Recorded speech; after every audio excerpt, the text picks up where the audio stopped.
The stars looked different this far from home. Captain Daniel Hayes stood on the bridge of the Mercury's dawn and watched the endless black through the viewport. His ship had been traveling for 6 months, mapping systems that no human had ever seen before. It was quiet work, sometimes boring, but Daniel loved it. Out here, humanity was still learning what the universe held.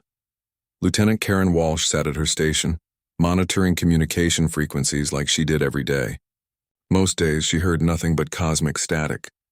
Today was different. A beep on her screen made her sit up straight. "Captain, I'm picking up something strange," Karen said. Her fingers moved across her console, adjusting frequencies. "It's a repeating pattern. Definitely artificial." Daniel walked over to her station. "Can you isolate it?" "Working on it now." Karen's screen filled with wave patterns. The signal pulsed in regular intervals, too perfect to be natural. "Sir, this is a broadcast. Someone is transmitting this on purpose." The bridge crew gathered around. Dr. Vincent Cole, the ship's expert on alien languages, leaned in to look at the data. His eyes widened behind his glasses. "Those are mathematical sequences," Vincent said quietly. "Prime numbers, universal constants. This is a first contact primer." Daniel felt his heart beat faster. In all of humanity's years in space, they had found ruins and evidence of other civilizations, but never an active signal. "Never a voice calling out? Where is it coming from?" Daniel asked. Karen checked her readings. "A star system 47 light-years from here. The signal has been traveling for decades, maybe longer." Commander Lisa Grant, the military officer on board, crossed her arms. "Captain, we need to be careful. We don't know who sent this or why." "We need to know what it says," Daniel replied. He turned to Vincent. "Can you decode it?" Vincent nodded slowly. "It will take time. Maybe weeks, but if they used mathematical primers, they want to be understood. I can do it." The next 3 weeks were the longest of Daniel's life. The Mercury's dawn changed course toward the signal's origin, while Vincent worked day and night on the translation. The ship's crew watched him fill screens with symbols and equations, watched him talk to himself as he pieced together an alien language from nothing but patterns and math. Karen brought him coffee when he forgot to sleep. "Any progress?" she would ask. "It's complex," Vincent would say, rubbing his tired eyes. "Their minds work differently than ours. But I'm getting there." On the 22nd day, Vincent called everyone to the conference room. He looked exhausted but excited. "I've decoded enough to understand the message," he said. "You need to hear this." He pressed a button. The alien signal played, but now with Vincent's translation overlaid in human words. The voice that came through was musical, almost bird-like, but the words were heavy with sadness. "We are the Kethrans of Kethra Prime. Our world is dying. Our people are being destroyed. A great enemy has come to our system. They are called the Vraxian Dominion. They have powerful warships and terrible weapons. We had no military, only science vessels and exploratory craft. We believed the universe was a place of discovery, not war. We were wrong." The message continued, and the conference room fell silent. "The Vraxians have burned 2 of our colony worlds. Millions of our people are dead. Now they surround our home planet. Their ships block out our sun. They demand our surrender, our enslavement. They want to use us as workers in their empire, or as subjects for their experiments. We have days, perhaps hours, before they begin the final bombardment." Karen put her hand over her mouth.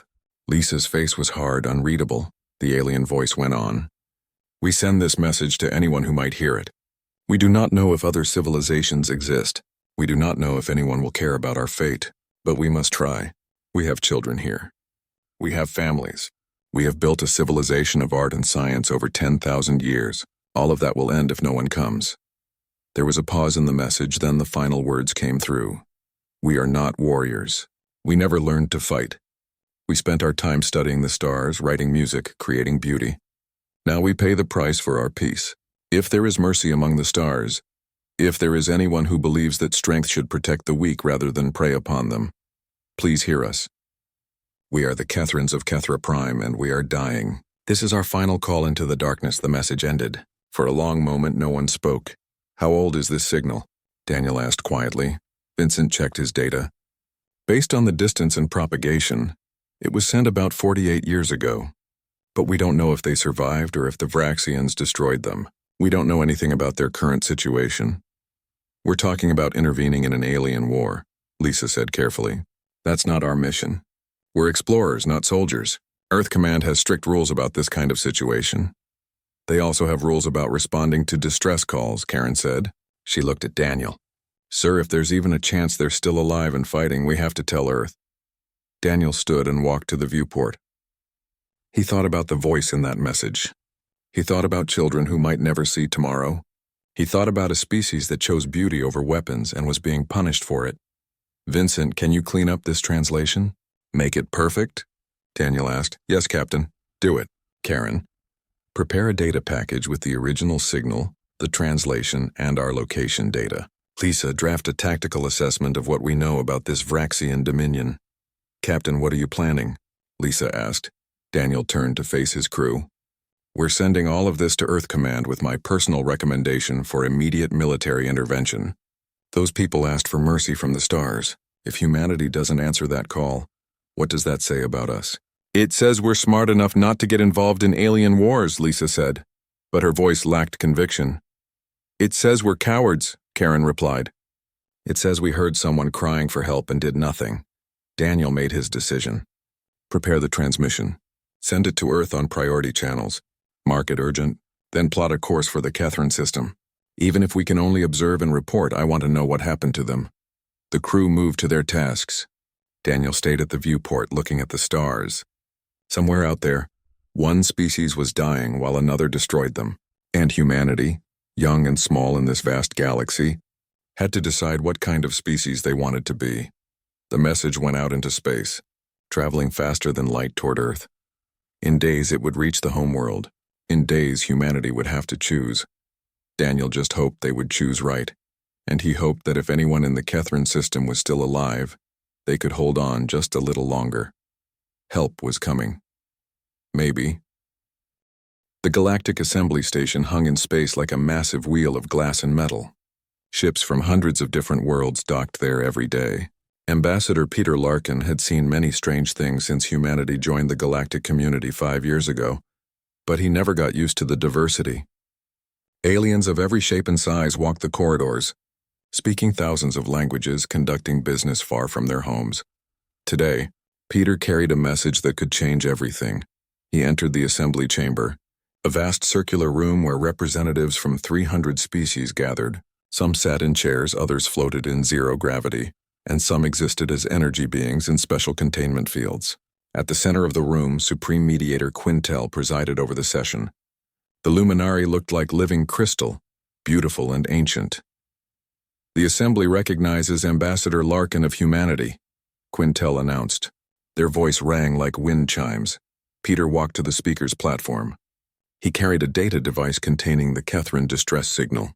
I come before this assembly to request immediate military intervention in the Catherine system. A species is being destroyed by the Vraxian Dominion as we speak. I have evidence of their distress call and proof of the ongoing genocide. He uploaded the data to the central display. The translated message played for everyone to hear. Peter watched the reactions carefully. Some representatives looked sad. Others looked away, but most looked uncomfortable, even afraid. When the message ended, the chamber erupted in discussion. This is a tragedy, said one representative, a being that looked like a floating jellyfish. But what can we do? The Vraxians are too powerful. We could send a diplomatic mission, suggested another. Perhaps negotiate a peaceful resolution. Peter felt frustration rising in his chest. The time for negotiation is over. The Catherines are being slaughtered right now. They need military help, not discussions. A commotion at the entrance made everyone turn. A figure entered the chamber, moving slowly. It was a Catherine, Peter realized. He had seen pictures of them from the decoded message, but seeing one in person was different. The alien looked like a large bird with feathers of blue and silver, but walked upright on 2 legs and had arms ending in delicate hands. His feathers were dull, his eyes hollow with grief. I am Counselor Thexavara, the Catherine said in heavily accented but understandable galactic common. I represent what may be the last free Catherines in the universe. I escaped my homeworld 3 months ago when the siege began. I have traveled to 18 different species begging for help. All have refused. The chamber fell silent. My mate is on Kethra Prime, Thexvara continued. His voice broke. My 3 children are there. The youngest is only 5 years old. In your measurements, that is. She loves to draw pictures of the stars. She wants to be an astronomer someday. He paused, struggling to control his emotions. If no one helps us, she will not have a someday. None of them will. Peter saw tears forming in the Kethrin's large eyes. Around the chamber, representatives looked uncomfortable but said nothing. I have seen the Vraxian bombardment ships, Thexvara said quietly. They are in orbit right now. They fire weapons that turn cities to glass. They fire weapons that poison the air. They fire weapons that make the water burn. My people have no defense. We built telescopes, not guns. We wrote poetry, not battle plans. And now we die for our foolishness. It is not foolishness to choose peace, Quintel said gently. Your people built a noble civilization. A dead civilization, Thexvara replied bitterly. What good is nobility when your children burn? Supreme Mediator Quintel looked genuinely pained. Counselor, please understand. The Assembly cannot authorize military action against the Vraxian Dominion. They are too strong. Any species that attacks them would face retaliation. The Vraxians have 80 warships in your system alone. They have thousands more across their empire. We would be risking millions of lives to save thousands. So you trade my people's lives for your comfort, Thexvara said flatly. We offer economic sanctions, Quintel said. We will restrict trade with the Dominion. We will make a formal condemnation of their actions. How long will these sanctions take to hurt them? Peter asked. Already knowing the answer. The economic impact will be felt in approximately 5 years, Quintel admitted. The Kethrins will be extinct in 5 days, Peter said. A new voice spoke from the gallery. It was deep and cold. The Kethrins will be extinct in 3 days. Everyone turned. Peter saw a creature he recognized from intelligence briefings. A Vraxian. The alien looked reptilian, with dark scales and burning yellow eyes. It wore military armor decorated with symbols of rank. I am War Prince Shaxar, the Vraxian said calmly. I command the fleet besieging Kethra Prime. I am here to observe these proceedings and to make the Dominion's position clear. You dare come here? Thexvara shouted, starting toward the Vraxian. Security drones moved between them. Peter put a hand on Thexvara's shoulder, holding him back. This is neutral ground, Quintel said firmly. All species have the right to observe assembly proceedings. War Prince Shaxar, you may speak. The Vraxian stood tall. The Kethrin system is now Dominion territory. We claimed it according to the ancient rites of conquest. The Kethrins had valuable resources and strategic position. They could not defend what they possessed, so we took it. This is the law of nature. That is not law, it is barbarism, Peter said angrily. Call it what you wish, Shaxar replied. We do what we must to ensure our survival and prosperity. If any species in this assembly wishes to challenge the Dominion, we welcome your fleets. We have fought stronger opponents than you and prevailed. Our empire spans 200 star systems. We have conquered 17 civilizations. The Kethrins will be the 18th. Unless someone stops you, Peter said. Shaxar smiled, showing sharp teeth. Who will stop us? You humans? Your species has 30 star systems and a fleet we could crush in days. Will it be the Luminari? They have not fought a war in 3,000 years. Perhaps the Rigelians? They tried to resist us once. Their military no longer exists.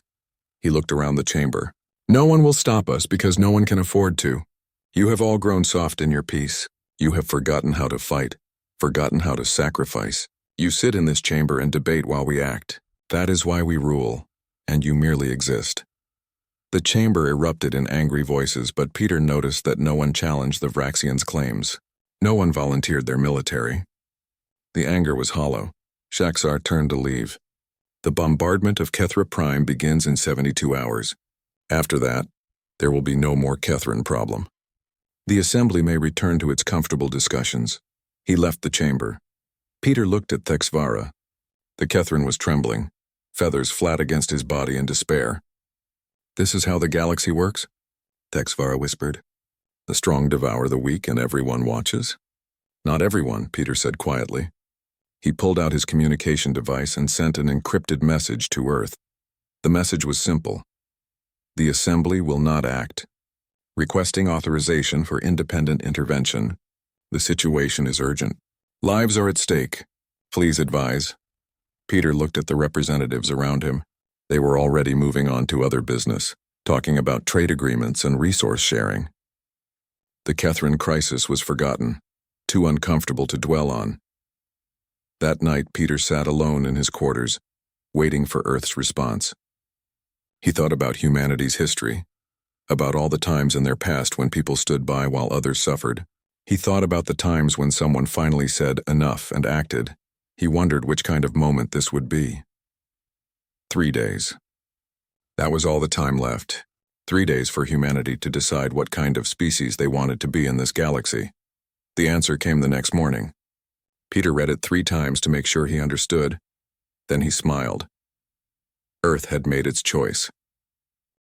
The message from Ambassador Larkin arrived at Earth Defense Command at 3 in the morning, Geneva time. Fleet Admiral Jacob Torres was sleeping when his emergency communicator woke him. He read the message twice, then immediately called for an emergency command meeting. 2 hours later, every major military leader on Earth sat in the command center war room. President Henry Walker joined them via secure video link from Washington. The decoded Keythron distress signal played for everyone to hear. "Let me make sure I understand," President Walker said when the message ended. "An alien species we've never met is being destroyed by another alien empire we've never heard of, and our ambassador wants us to send military forces to intervene?" "That's correct, Mr. President," Admiral Torres replied. "The Galactic Assembly has refused to act. The Kethrons have no one else." General Claire Morton pulled up tactical data on the main screen. "According to our intelligence, the Vraxian Dominion has approximately 80 capital ships in the Kethron system. Support vessels bring the total to over 200 ships. They're conducting a siege and preparing for final bombardment." "How does that compare to our strength?" Walker asked. "We could assemble a strike force of 35 capital ships and about 200 support vessels within 3 days," Torres said. "We would be outnumbered, but not impossibly so." "You're talking about committing a third of our entire fleet," Walker said carefully. "If this goes wrong, if we lose those ships, Earth's defenses would be crippled." "Yes, sir," Torres acknowledged. "This would be a significant risk." The room fell silent. Everyone understood what was being asked. This would be humanity's first major military action in alien space. It could go very wrong. "What do we know about Vraxian military tactics?" General Morton asked. A young intelligence officer named Lieutenant Samantha Brooks stepped forward. "We've analyzed what data the Kethrons provided. The Vraxians fight using siege tactics in overwhelming numbers. They surround a planet and bombard it until resistance collapses. Their ships are designed for sustained fire, not maneuverability. So they're used to fighting defensive fleets," Torres said thoughtfully. "Species that try to protect their planets rather than attack." "Exactly," Brooks confirmed. "The Vraxians have never faced an aggressive, offensive military doctrine, at least not according to our records." Torres stood and walked to the tactical display. He studied the Kethron system layout, the position of the Vraxian fleet, the orbital patterns. His mind worked through scenarios, running battle simulations based on decades of experience. "We have advantages they don't expect," Torres said slowly. "Our ships are built differently than anything else in the galaxy. We design for Earth's gravity, for Earth's conditions. Our vessels are overbuilt, heavily armored, with redundant systems. Because we're paranoid," General Morton added with a slight smile. "Because we learned from our own history," Torres corrected. "We fought each other for thousands of years before we went to space. We know how to build ships that survive damage and keep fighting. Most alien species never had to learn that." President Walker leaned forward on the screen. "Explain that to me." Torres pulled up a comparison chart. "Earth's gravity is 1.8 times the galactic average. Our planet is what xenobiologists call a death world. High gravity, aggressive predators, dangerous diseases, extreme weather. We evolved in constant competition and danger. Our bodies adapted to survive in conditions that would kill most alien species. Which means," Walker prompted, "our soldiers are stronger and faster than most aliens. Our immune systems can handle pathogens that would be fatal to them. We heal from injuries that would kill them. We can operate in environmental conditions they can't tolerate," Morton explained. "And our military equipment reflects that. We build everything tough because we come from a tough world." Commander Kyle Bennett, captain of the dreadnought Valiant Fury, spoke up. "Admiral, I've studied the Vraxian ship designs. Their armor is lighter than ours. Their hulls are thinner. They rely heavily on energy shields for protection. And our railguns were designed to punch through asteroid armor for mining operations, Torres said, which is much denser than standard ship armor. President Walker was quiet for a long moment. You're telling me we have a realistic chance of winning this? I'm telling you we have a better chance than any other species in the galaxy, Torres replied. Because we're humanity. We evolved fighting. We built civilizations by overcoming impossible odds. We went to space in metal tubes powered by controlled explosions because we refused to accept limits. But this isn't our fight, Walker said softly. These aren't our people. We would be risking human lives for aliens we've never met. The room fell silent again. Then Lieutenant Brooks spoke up, her voice quiet but firm. Mr. President, permission to speak freely? Granted. My grandmother told me stories about World War II, about the Holocaust, about how the world said never again after they saw what happened when good people did nothing. Brooks looked directly at the camera. This is our never again moment. This is when we decide if humanity's principles matter beyond our own solar system. She's right, Captain Bennett added. We tell our children that strength should protect the weak. That power comes with responsibility. If we don't live by those words now, they're just empty sounds. Admiral Torres nodded. Mr. President, I've been in the military for 37 years. I've fought pirates, rebels, and corporations trying to claim territory. But I've never fought for something this clear. The Catherines asked for mercy. They asked if anyone in the universe cares about justice. If we say no, if we stay home while they die, what does that make us? President Walker closed his eyes. The weight of the decision was visible on his face. He was being asked to risk thousands of human lives and a massive portion of Earth's military power for people he had never met, in a conflict that wasn't his responsibility. But he was also being asked what kind of species humanity wanted to be. How long to assemble the fleet? Walker asked finally. 72 hours, Torres replied. Do it, Walker said. Assemble a strike force. Authorize full weapons release. Rules of engagement are defensive for the Catherines, but if the Vraxians fire on our ships, you are authorized to respond with overwhelming force. Yes, Mr. President, Torres said. And Admiral, bring our people home safe, all of them if possible. I'll do my best, sir. The orders went out immediately. Across human space, ships began to move. At Mars shipyards, the Valiant Fury and 12 other dreadnoughts prepared for departure. At Luna Station, cruiser groups and destroyer squadrons fueled up and loaded weapons. At Jupiter's orbital facilities, 5 carrier groups launched their fighter wings for final checks. At Saturn Patrol, the long-range scouts prepared to jump ahead and provide reconnaissance. In shipyards and military bases across a dozen worlds, 35,000 men and women put on their uniforms, said goodbye to their families, and boarded ships that would take them to war. Most of them had never seen combat. Many were younger than 25. They were engineers and pilots, gunners and marines, medics and mechanics. They came from every nation on Earth and every colony in human space, and they all volunteered. When the call went out explaining the mission, explaining that they would be fighting to save an alien species from genocide, not one person refused, some because they believed in justice, some because they wanted to prove humanity's strength, some simply because someone asked for help and they were able to give it. Captain Daniel Hayes, whose ship had first received the Catherine signal, stood on the bridge of the Mercury's dawn as it joined the gathering fleet. He looked at the growing armada and felt something he hadn't felt in years. Hope. Lieutenant Walsh, send a message to Kethra Prime on all frequencies, Daniel ordered. Tell them help is coming. Tell them to hold on just a little longer. Karen smiled as she sent the message. It would take days to reach the Catherine system, traveling at light speed. But it would get there, and right behind it would come humanity's answer to the darkness. The Deathworlder fleet was on its way. The human fleet emerged from jump space at the edge of the Catherine system. Commander Kyle Bennett stood on the bridge of the Valiant Fury and felt his stomach settle as the jump effects faded. Around his ship, 34 other capital vessels appeared in flashes of twisted light, followed by clouds of smaller ships. All ships reporting successful jump, his tactical officer reported. Fleet integrity at 100%. Good, Bennett said. Scan the inner system. Find me the Vraxian fleet. The display screen lit up with contacts. So many contacts. The Vraxian siege fleet surrounded Kethra Prime like a metal shell. 80 massive warships formed the inner ring, with countless smaller vessels filling the gaps. And on the planet below, Bennett could see the scars. Burning cities, poisoned oceans, a world dying under bombardment. Admiral Torres is signaling, the communications officer said. Admiral Torres's face appeared on the screen. The old warrior looked calm, almost peaceful. All ships, this is Fleet Command. You see what we came to stop. Those people down there have been fighting alone for weeks. They've lost millions. Today that ends, Bennett watched his crew. Young faces, nervous but determined. They had trained for this but never experienced real war. In minutes, that would change.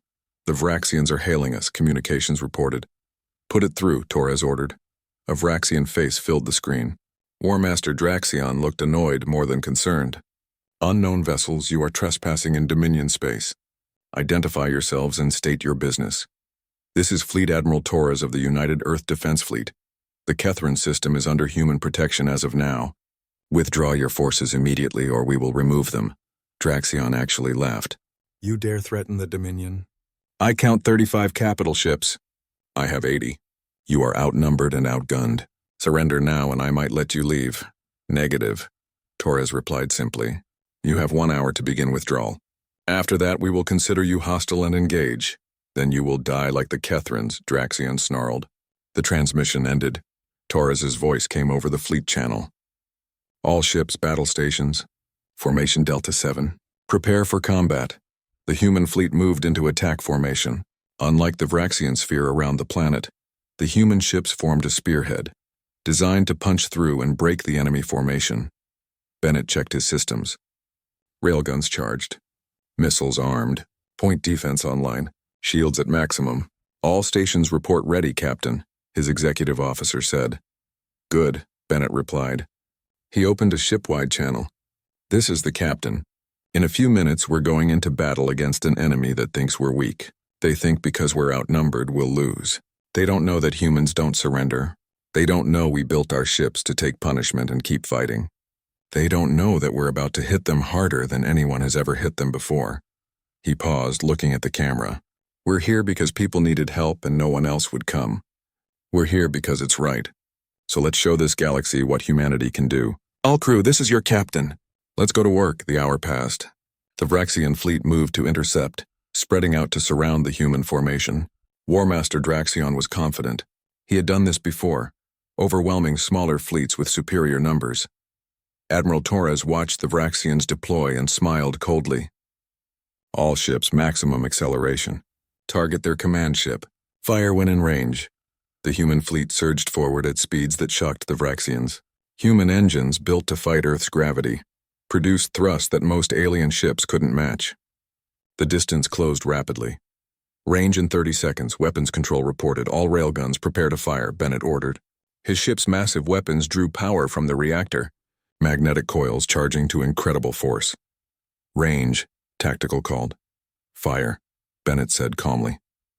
The Valiant Fury's railguns fired solid metal slugs at a significant fraction of light speed.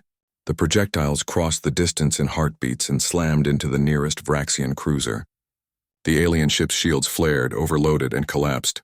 The slugs punched through the hull like paper, destroying the ship in a single salvo.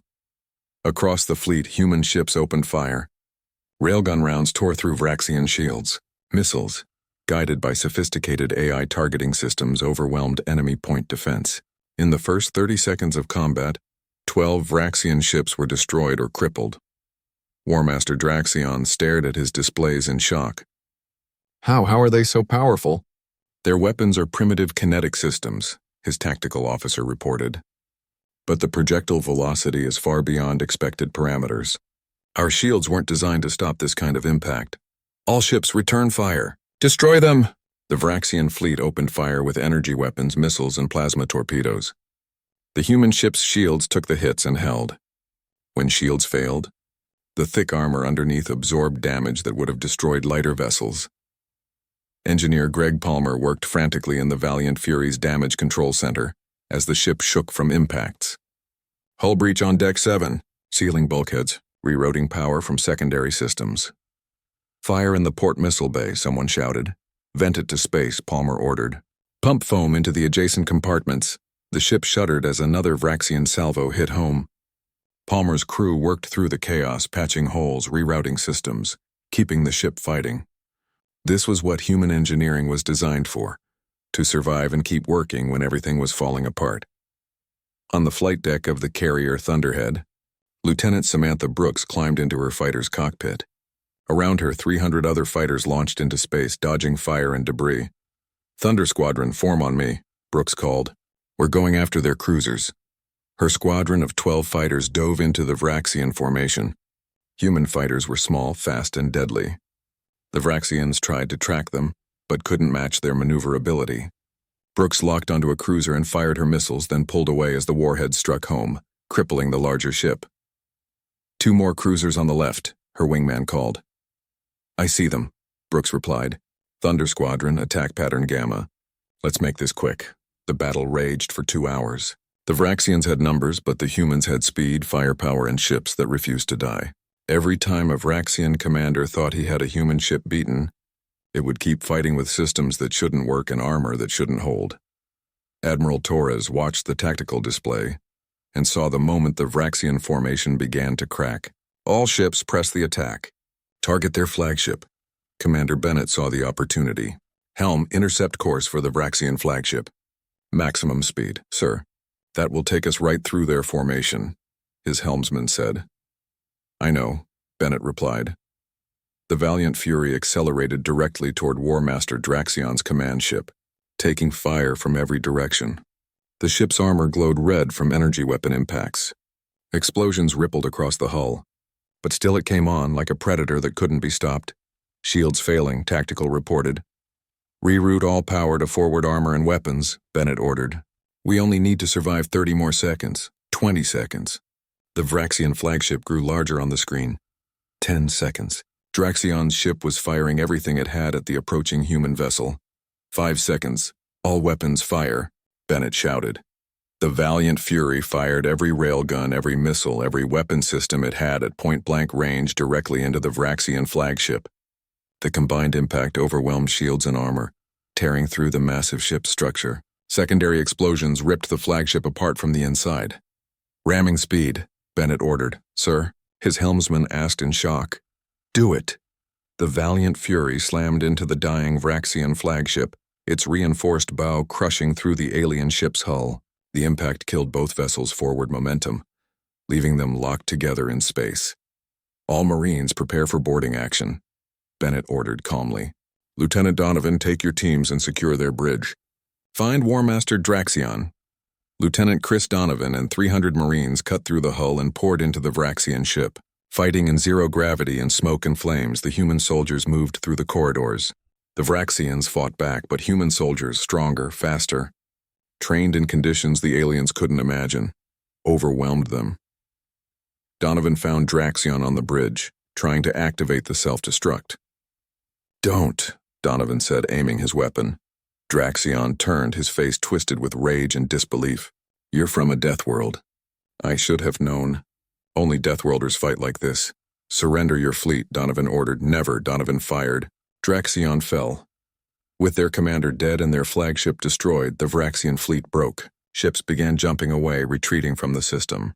Admiral Torres let them go, broadcasting on all frequencies. "Let them run. Let them tell their empire what happens when you attack the innocent. Tell them the humans are here now, and we protect those who cannot protect themselves." On Kethra Prime, Counselor Thex Vara stood in the ruins of his city and watched the sky. The burning had stopped. The Vraxian ships were leaving, and in orbit a new fleet held position. "They came," he whispered. "Someone actually came." News of the Battle of Kethra Prime spread across the galaxy faster than anyone expected. Within days, every civilized species knew the story. An unknown alien race called humans had appeared from nowhere, defeated the Vraxian Dominion in a single battle, and saved an entire civilization from extinction. The Galactic Assembly called an emergency session. Ambassador Peter Larkin returned to the station, but this time he wasn't asking for permission. This time, he carried a message from Earth. The assembly chamber was packed. Every species wanted to see the human who represented the warriors from the Deathworld. Supreme Mediator Quintel stood at the center, their crystalline form reflecting the lights like a prism. "Ambassador Larkin, the Assembly wishes to understand humanity's intentions," Quintel said carefully. "Your military action, while successful, was taken without Assembly authorization. Many members are concerned about what this precedent means. Peter stood at the speaker's platform, but he didn't feel nervous this time. He felt proud. The precedent is simple. When innocent people cry for help, humanity will answer. We're proposing the formation of a mutual defense coalition. Any species threatened by aggressive empires can request protection. We will provide it. The chamber erupted in discussion. Some representatives looked hopeful. Others looked terrified. You cannot possibly protect everyone, someone called out. Your fleet is too small. Then we'll build more ships, Peter replied, and we hope others will join us. But make no mistake, humanity will not stand by while genocide happens. Not anymore. An ancient being called Elder Sivrok rose to speak.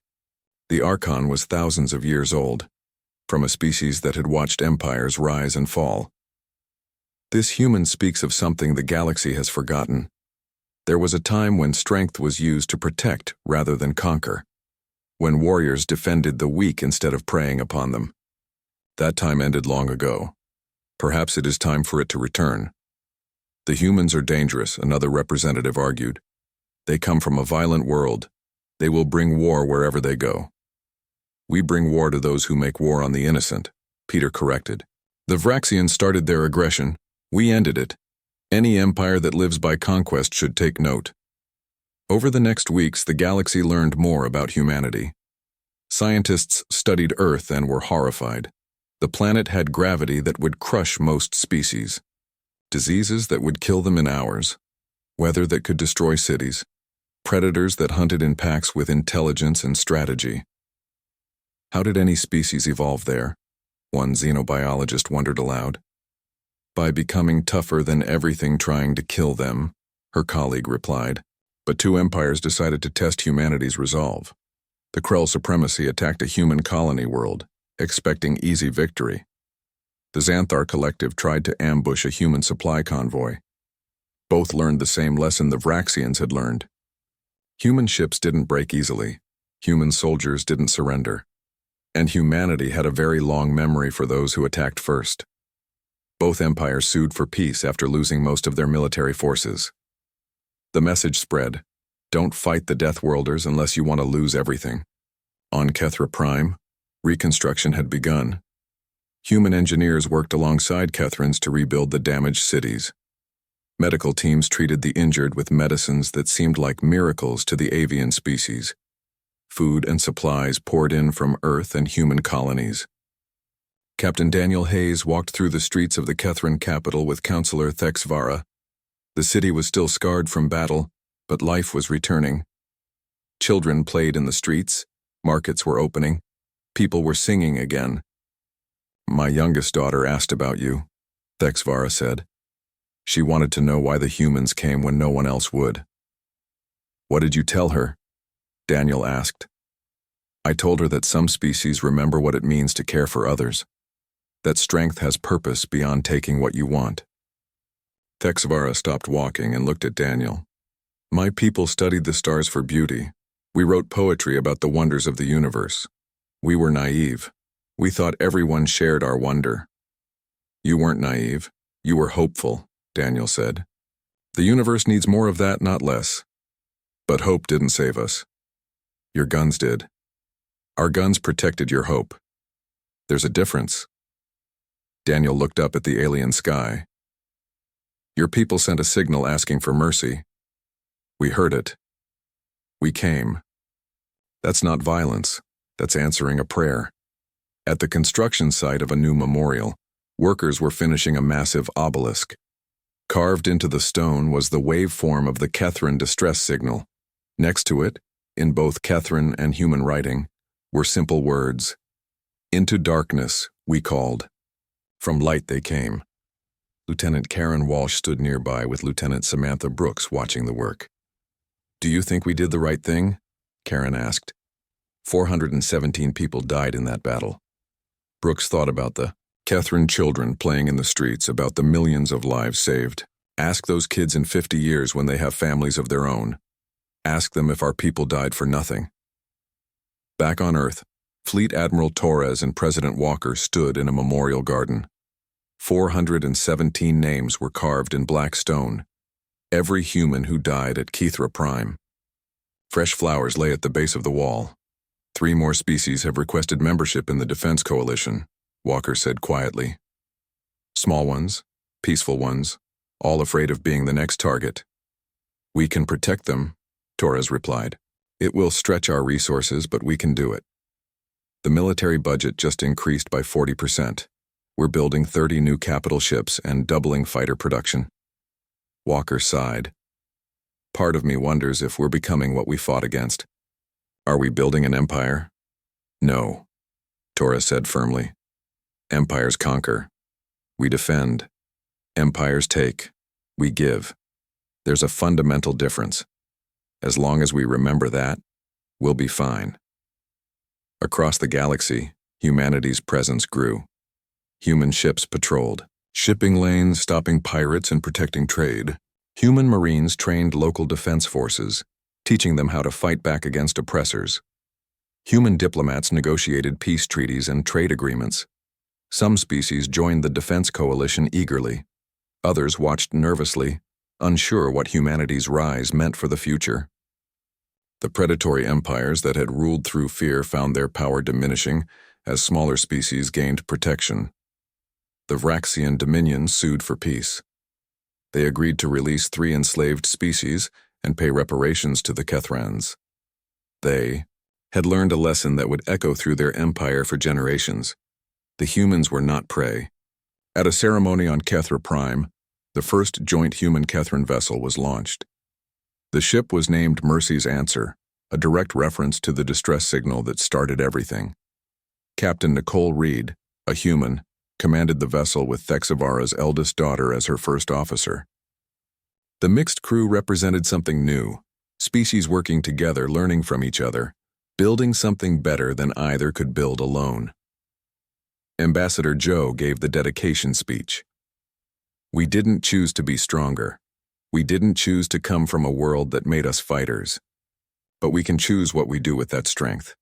We choose to protect. We choose to stand between predators and prey. We choose to answer when someone calls for help. The ship launched to cheers from both humans and Kethrans. Its first mission was patrol duty in a system where a small species had reported pirates. Simple work, but important. The Mercy's Answer jumped away, following in the wake of dozens of other human ships spreading across the galaxy. Behind them, shipyards worked day and night building more vessels, not for conquest, not for empire, for protection.